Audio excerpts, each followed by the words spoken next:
Hola, buenas tardes. Hoy es viernes 23 de julio y este es el informe semanal, La Ruchista. Y antes que nada, quiero invitarlos y mencionar tres conferencias internacionales que estamos realizando en las próximas 3 semanas, porque en realidad, como vamos a ver en la discusión de hoy, son las intervenciones específicas más fundamentales para afectar todo el cuadro estratégico. Vamos a ordenar la discusión del cuadro estratégico desde esa perspectiva de lo que estamos haciendo. Primero, antes que nada, va a ser la conferencia, todo esto con traducción simultánea al español, interpretación simultánea al español, más bien. La primera mañana, 24 de julio, empezando a las 9 de la mañana hora de Washington y las horas correspondientes. Es una conferencia de un día que se llama No hay ninguna emergencia climática. Apliquemos la ciencia y la economía del desarrollo para detener los apagones y las muertes. Y va a ser una discusión de dos paneles en la mañana de expertos científicos en climatología y demás que van a explicar cómo no es cierto que hay consenso científico realmente sobre el tema del cambio climático. Cambio climático hay, por supuesto, siempre habrá y siempre va a haber, pero no es producto principalmente, ni mucho menos, de razones antropogénicas, es decir, por culpa de la industrialización o la actividad económica humana. Ese es un cuento, una fábula para los niños y gente que no conoce la ciencia verdadera de la climatología, que para convencerlos de que tienen que apretarse el cinturón hasta que fallezcan. Es decir, este es un programa de cero crecimiento económico y maltusiano, de despoblación. En la tarde va a haber una discusión entre diferentes sectores a nivel internacional con propuestas e ideas de solución, lo que se puede hacer. Y para esto, antes de que llegue a lo que de otra manera es algo que se puede predecir a ciencia cierta, que van a haber apagones, pero apagones en serio, como dijimos, apagones medievales, apagones donde como no se va a producir ni energía, ni industria, ni nada, van a haber situaciones donde simplemente no va a haber los requerimientos económicos mínimos, incluida la luz, la electricidad, para mantener una población de 7,000 y pico de millones y una población creciente. Esa es la conferencia de mañana, invitados todos y para que inviten a mucha otra gente, obviamente.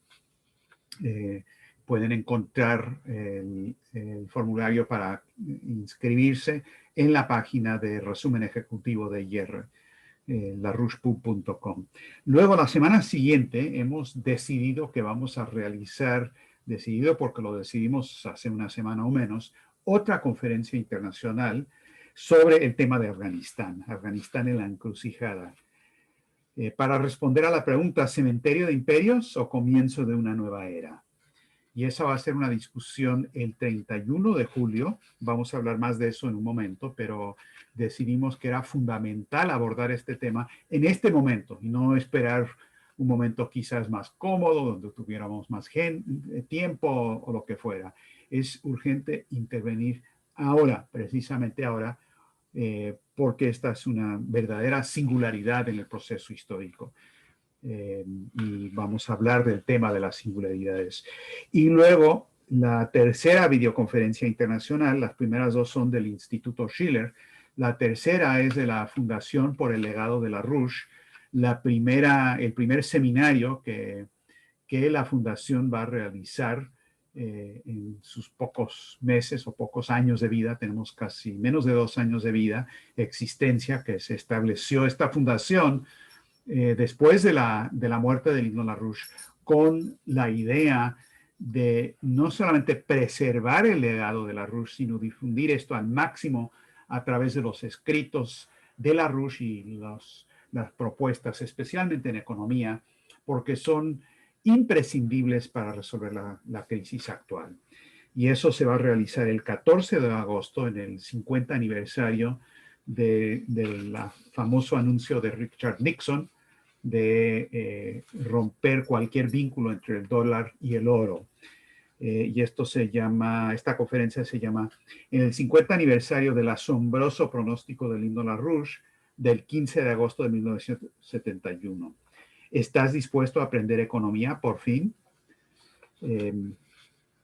Y esta reunión va a ser con expertos internacionales, conocedores de los escritos de LaRouche, que van a hablar sobre este legado de LaRouche, es decir, el legado vivo, el legado de las ideas de LaRouche requeridas para intervenir en este momento exactamente para asegurar que no haya apagones y para asegurar que Afganistán se vuelva no un cementerio de imperios y de la civilización, sino más bien el comienzo de una nueva era. Entonces hay una relación muy estrecha conceptual entre estas tres conferencias, que es una relación más estrecha de lo que quizás se imaginen, y quiero hablar de eso precisamente. Ahora, el momento actual de lo que ha estado pasando en estos días define el momento estratégico. Por un lado, tenemos un proceso de un desplome físico-económico que es un tren que viene encima y que significa el destrozar por completamente la economía física si no cambiamos el paradigma actual. Esto se expresa en lo que ha pasado, por ejemplo, con el desplome de la infraestructura, lo que ha pasado, por ejemplo, en la situación de Alemania en esta última semana ante la inundación y lo que ha significado. También se refleja en lo que está pasando con el COVID y el hecho de que especialmente con la variante Delta vemos que esto absolutamente no está bajo control de ninguna manera en el mundo entero, aunque parezca que puede estar más bajo control, por ejemplo, en un país como Estados Unidos, donde sí hemos tenido algo de vacunas, pero no lo suficiente. No es que no tengamos la vacuna, lo que no tenemos es gente que esté dispuesta a responder a la ciencia y más bien están respondiendo a ideas ideológicas y absurdas y no se han vacunado. Tenemos menos del 50% de la población adulta de Estados Unidos que tiene las dos vacunas. Y luego la situación de las drogas, la situación de la legalización de las drogas a nivel internacional que está ocurriendo. Tenemos situaciones políticas en varios países, llámese México, Perú, Colombia, donde el factor, si no dominante, sí fundamental en lo que está pasando es el papel de narcotráfico SA, de ese cartel internacional de drogas centrado en la City de Londres y en Wall Street. Ese es el centro y los responsables de lo que está pasando. En Estados Unidos estamos viendo una campaña ahora sí muy grande por la legalización de las drogas. Soros ha sido el que principalmente ha iniciado eso, financiando la legalización primero de la marihuana. Pero ahora están hablando de la legalización de todo. Y esta es una propuesta que es un proyecto de ley que ha presentado al Senado Schumer de Nueva York, o como decimos, no de Nueva York, sino el senador por Wall Street, cuyo oponente en las próximas elecciones va a ser Diane Sawyer, candidata independiente larruchista, dirigente del movimiento larruchista, en contra de Schumer. Ahora, esto se ha vuelto un tema muy urgente esta misma semana por algo curioso, y es que aquí se ha llegado a un acuerdo, aparentemente, por sancionar a las tres principales compañías que difundieron los opiáceos en Estados Unidos y la compañía Johnson Johnson, que desarrolló los principales opiáceos que han generado una epidemia total en el país por el consumo de estos opiáceos. Y ahora tenemos lo de fentanilo, etcétera, que es un resultado de eso.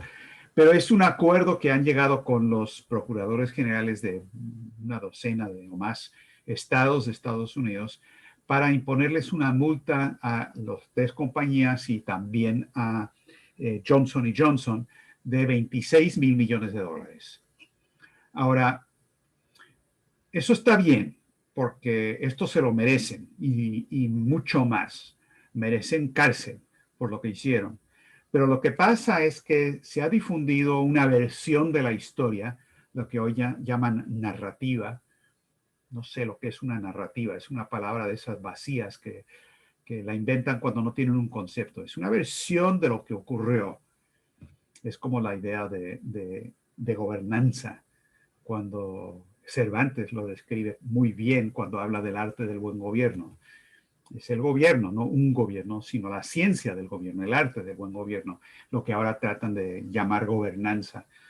En fin, cierro paréntesis sobre esos temas. Pero se ha difundido una versión muy aceptada ahora de que, bueno, estos son los responsables de la epidemia de los opiáceos y qué bueno que se les está condenando y castigando y todo lo demás. Es una versión que se volvió muy popular con un libro escrito por Sam Quiñones, un norteamericano, que escribió un libro, ahorita se me está pasando el nombre, pero alguien me va a ayudar, Parkland, creo es, algo así. Si no, ahorita alguien me corrige y me ayuda con eso. Pero es un libro de Sam Quiñones que es muy interesante, tiene información bien interesante de cómo se veía este problema de la pandemia eh, viéndolo desde abajo, viéndolo en el terreno mismo, en el territorio mismo de las drogas, en los pequeños pueblos de Estados Unidos y las grandes ciudades donde se extendió esta epidemia con los médicos, con las compañías, etcétera, etcétera. Y luego, del otro lado, la parte de los carteles o los pueblos o la gente en un pequeño pueblo de Sinaloa que estaba produciendo el opio, la heroína necesaria para producir estos opiáceos. Y tiene mucha información bien interesante. Pero por omisión presentan algo muy falso en ese libro, como es la versión de hoy de que estos son los responsables. No son los responsables. Los responsables son los grandes bancos internacionales de la City de Londres y de Wall Street, como nosotros documentamos en el libro Narcotráfico S.A. Y esta falacia de composición, decir que es mengano y fulano y sutano, se podría entender como simplemente una falta de investigación profunda, esa falacia de composición, si nunca se hubiera publicado el libro Narcotráfico S.A. en 5 o 6 ediciones a lo largo de estos años y décadas, pero esa información es pública. Cualquier persona que esté difundiendo una versión que no empieza con los centros financieros responsables o está mintiendo intencionalmente para encubrir o simplemente no lo han estudiado a fondo en lo necesario. Pero una versión parcial de esa naturaleza encubre el hecho verdadero de quiénes son los responsables. Entonces, para mí, muy bien que multen en 26 mil millones de dólares a esas compañías, se lo merecen, pero ahora falta que enjuicien y encarcelen a los principales banqueros responsables de la destrucción de cualquier cantidad de países en el mundo y de 2 generaciones de jóvenes estadounidenses, por lo menos, y la destrucción de la economía internacional. Esos son los verdaderos responsables. Entonces, a veces una visión parcial es algo que encubre lo que realmente está pasando. Entonces, esta confrontación, dando un paso atrás, esta confrontación, este choque entre una realidad físico-económica y problemas de la geopolítica, de provocación de guerras, que esa confrontación produce, como estamos viendo ahora en la situación de las relaciones entre Estados Unidos y Rusia, eso es lo que está definiendo el momento actual. Y si bien es cierto que la cumbre entre Biden y Putin del 16 de junio fue un paso positivo y ayudó a abrir el camino a una discusión de la situación estratégica, por lo menos, lo que también es cierto es que las provocaciones en torno a Ucrania, en particular, están avanzando a todo vapor, como tenían las provocaciones para con China, por la crisis económica misma. En cuentas resumidas, esta semana la Cancillería rusa tuvo una reunión de su junta, no sabía que tenían una junta, pero la tienen, encabezada, por supuesto, por el canciller Sergei Lavrov, y ellos emitieron una declaración poco usual, poco común, donde dicen, las relaciones bilaterales con Estados Unidos han llegado a una encrucijada peligrosa de confrontación por culpa de Washington, quienes han provocado con una escalada sin precedente entre nuestros dos estados en los últimos años. Y luego pasan a decir, por supuesto, podemos llegar a algo positivo en base a lo que hablaron los presidentes Putin y Biden, pero eso requiere necesariamente el respeto a la soberanía, la no injerencia en los asuntos internos y demás, cosa que no está ocurriendo. Entonces, esto es grave, esto de la guerra es grave. Helga Seflarusha ha estado insistiendo esta semana que es una situación extremadamente peligrosa, como también es el desplome económico, el problema de COVID, el problema de las drogas. Pero todo se resume en la situación que estamos viviendo en Afganistán en este momento, que es una verdadera singularidad. Ahora, ¿qué quiere decir eso? Que Afganistán está en una situación donde, dependiendo de lo que hagamos y lo que se haga, Afganistán puede volverse en cuestión de semanas o meses un nuevo centro global de la epidemia de las drogas. Al fin y al cabo, producen el 80% del opio, o sea, de la heroína, la materia prima para la heroína mundial, y también son un centro de terrorismo internacional por Al-Qaeda, por el Estado Islámico y por algunas de las facciones de Talibán. Pero eso no es nada comparado con lo que puede ocurrir si la salida de las tropas estadounidenses, tan requerida después de 20 años de desastre total para la región y para Estados Unidos, si eso lleva a una desintegración de Afganistán y de la región.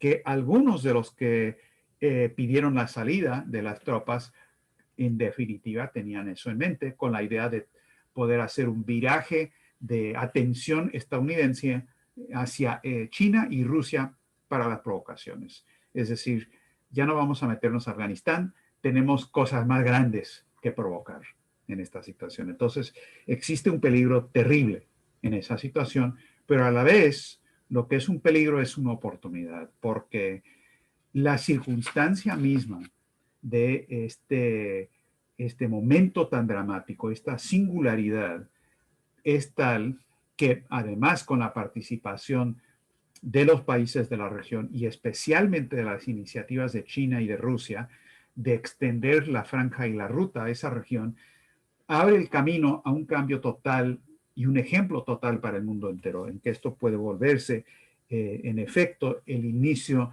de todo un nuevo paradigma internacional. Entonces, se abre ese tipo de posibilidades. Dice Helga Seflarusha esta semana, ¿qué va a pasar ahora? Si no se hace nada para remediar eso, existe el peligro de que Afganistán vuelva a ser de nuevo un centro de producción de opio a nivel mundial. Pero hay una razón mucho mejor y es lo que ya están haciendo los países vecinos de Afganistán. Razón para optimismo. Dice, el desarrollo y la integración de Afganistán es del interés del pueblo afgano, es del interés de sus vecinos y es del interés de todo el continente eurasiático. Así que soy bastante optimista de que pueda suceder, pero la cuestión fundamental es, ¿va a cooperar Estados Unidos con Rusia y China? Es decir, este es un momento donde el concepto de la coincidencia de los opuestos que hemos desarrollado, que Helga ha recalcado con el establecimiento de una comisión por la coincidencia de los opuestos, este tipo de circunstancia como la de Afganistán no tiene salida si no es a través de una solución basada en un concepto superior a cualquier crisis que existe en este momento. Y eso va a requerir un cambio fundamental. Ahora, esto es exactamente lo que quiere decir la palabra singularidad cuando lo usa LaRouche, Lindo LaRouche o Helga Sepp LaRouche, o cuando lo usamos en el movimiento larouchista. Aunque a veces caemos en ese tipo de nominalismo, como es el uso de la palabra gobernanza o narrativa o empoderar. Hay muchas palabras así. Pero singularidad en el sentido de que, por ejemplo, uno, qué sé yo, se come una buena comida y dice, no, eso fue toda una singularidad. O conocí una persona, verdaderamente es una singularidad. Eso no es lo que quiere decir singularidad. El concepto de singularidad es más complejo y más rico que eso.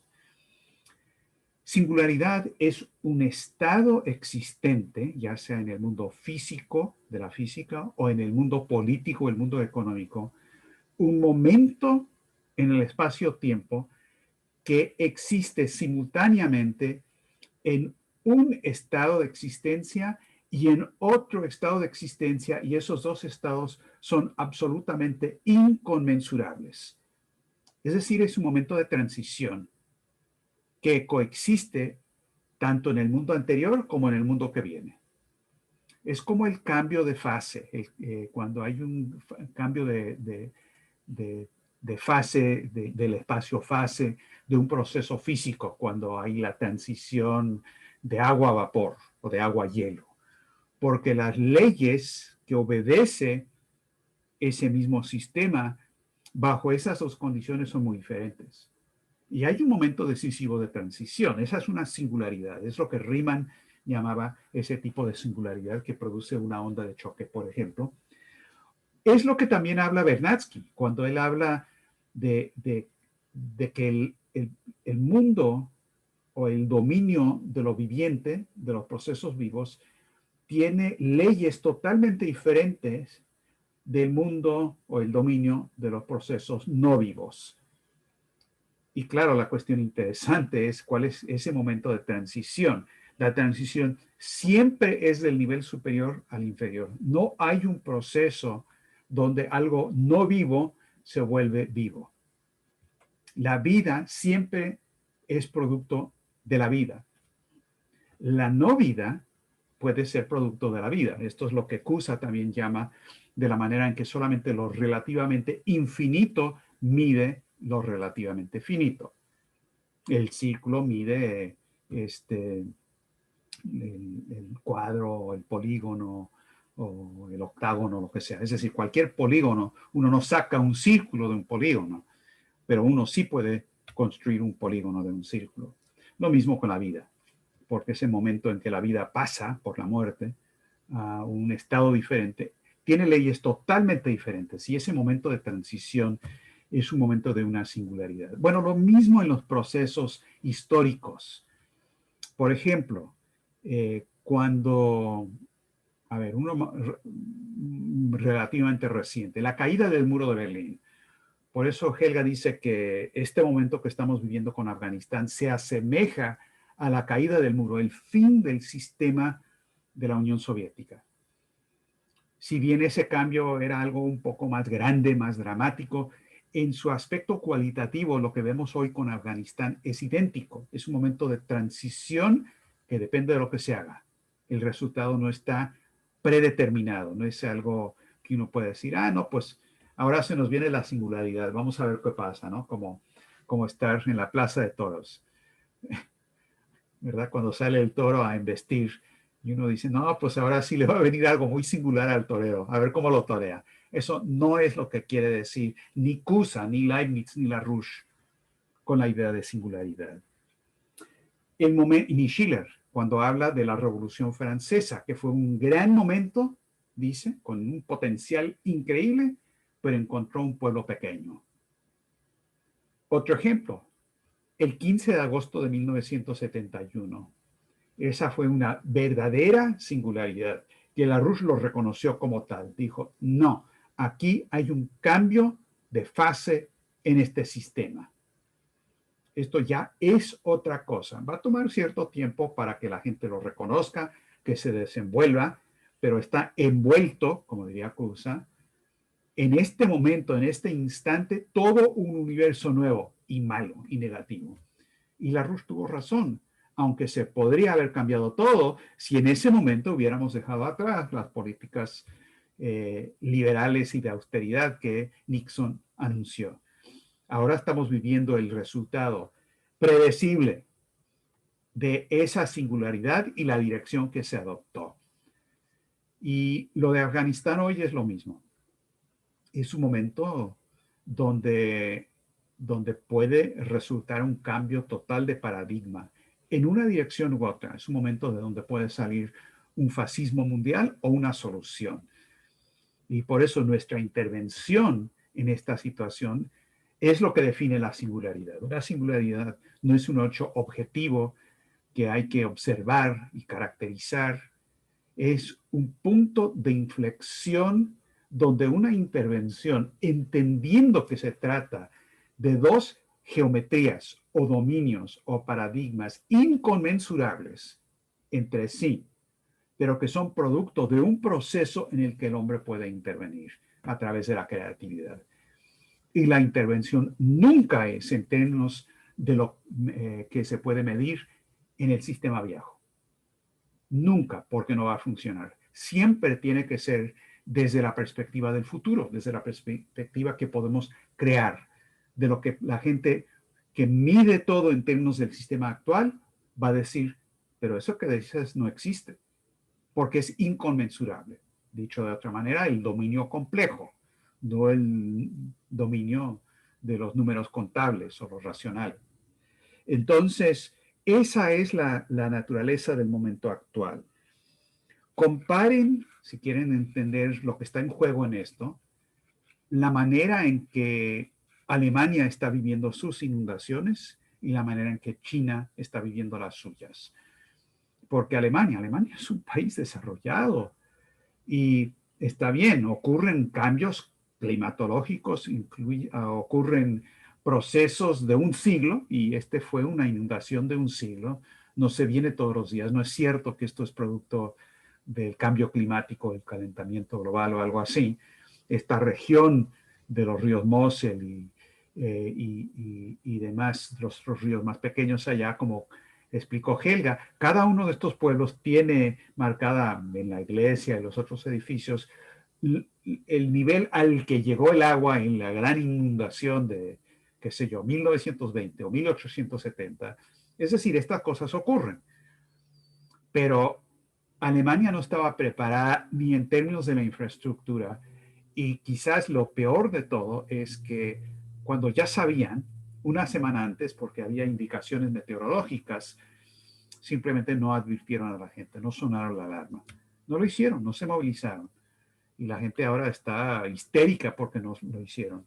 Vean lo que está pasando en China con inundaciones terribles en Henan y en varias partes del país, sí, pero hay una movilización total, desde arriba hasta abajo, desde Xi Jinping hasta abajo. Pueden decir que es porque son una dictadura. No es porque son una dictadura, porque no lo son. Es por el concepto confuciano de que el bienestar general es fundamental para cada individuo. Y por lo tanto, como con el COVID, cuando el gobierno toma la responsabilidad que tiene que asumir el gobierno y dice, vamos a hacer lo siguiente, se hace. Como dicen, con velocidad china, a la China. Y es lo que está pasando ahora. Van a haber situaciones terribles, pero es una respuesta totalmente diferente porque el concepto del hombre es diferente. Ahora, voy a terminar les voy a leer dos citas, una de Helga Sepp-LaRouche y otra de Lyndon LaRouche, para profundizar en esta idea de la singularidad. Porque creo que el nivel conceptual requerido para actuar en este momento, para que se entienda la importancia de estas tres conferencias que acabo de indicar, el nivel conceptual requerido no puede ser inferior al que presentan Helga y Lyndon LaRouche. Entonces, por eso les voy a leer esto. De antemano les pido disculpas porque no tuve tiempo para investigar si ya lo teníamos traducido al español o no. Así es que se lo voy a leer del inglés al español y les prometo una traducción más fluida posteriormente. Esto lo escribe Helga Zepp-LaRouche en octubre de 1987 en un escrito de ella que se llama La dulzura de la verdad, que lo escribió en celebración del cumpleaños de LaRouche, cumplía 65 años de edad. Y Helga escribe sobre la obra de Nicolás de Cusa, La visión de Dios, que por cierto es una de las obras de Cusa que estamos estudiando, vamos a estudiar en el grupo de estudio, en las clases que estamos dando sobre Nicolás de Cusa. Entonces Helga dice lo siguiente: el universo consiste de multiplicidades que crecen antientrópicamente de ordenamientos cada vez superiores, cuyo microcosmo de ese universo, cuyo microcosmo es la razón humana. Si el individuo ahora reconoce este ordenamiento divino de la creación, en cada singularidad, ojo, en cada singularidad, es decir, en la transición de una multiplicidad a la siguiente multiplicidad superior, mediante los esfuerzos creativos del individuo, podrá definir o determinar el terminus especie, es un término de Cusa y otros, donde termina la especie anterior, el terminus especie, que permite desarrollo posterior.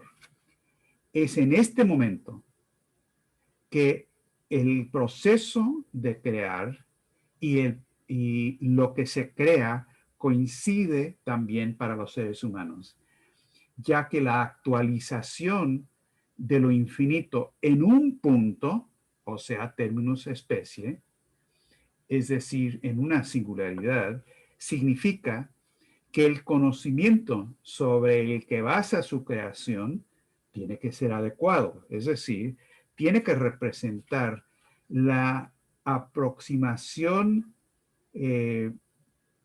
la aproximación más cercana posible a la verdad en ese momento. A través del acto creativo, el ser humano extiende de nuevo la legitimidad o lawfulness en inglés, la legitimidad o la condición de que no es algo que ocurre al azar, el proceso que obedece a causas del universo y lo reconoce y lo extiende de una manera también legítimo o que obedece causas. Ok, eso es lo que dijo Helga y ahora termino con lo que LaRouche comentó sobre lo mismo, pero viendo el mismo concepto de singularidad desde la perspectiva de la música y la composición clásica. Este es un escrito de octubre de 1995 de LaRouche que se llama Riemann refuta a Euler, los antecedentes de un avance científico, del suyo y del de Riemann. Dice LaRouche, la singularidad en cuestión se genera por la diferencia en la dirección del sentido de tiempo, hacia atrás y hacia adelante, de las dos ideas que interactúan respecto al poema o la composición musical cuando uno está en medio de la presentación de esa obra o esa composición. Entre paréntesis, explico. Los dos sentidos diferentes de tiempo. Estamos a la mitad de la obra o de la composición y los dos sentidos que uno tiene del tiempo hacia atrás y hacia adelante y de esa interacción, dice LaRouche, se genera la singularidad. Dice, la naturaleza de estas ideas en tanto singularidades surge de la manera en que su existencia se genera subjetivamente. LaRouche no lo enfatiza, lo estoy enfatizando yo. Él pone subjetivamente. Yo estoy diciendo que se genera subjetivamente por el mismo tipo de procesos que subyacen la lectura y la composición de un poema estrófico clásico válido. Se ocurre en la música de la manera en que ocurre en este tipo de poemas. La cualidad de singularidad y la forma asociada de discontinuidad matemática surge de los sentidos opuestos de tiempo asociados con la interacción de ideas perfeccionadas del proceso de su desarrollo. Cierra comillas, y esa es la cita de Larouche. Lo dejo en eso, hay mucho que masticar, especialmente empezando con la participación y a organizar a otros a que participen en estas 3 conferencias que les he indicado.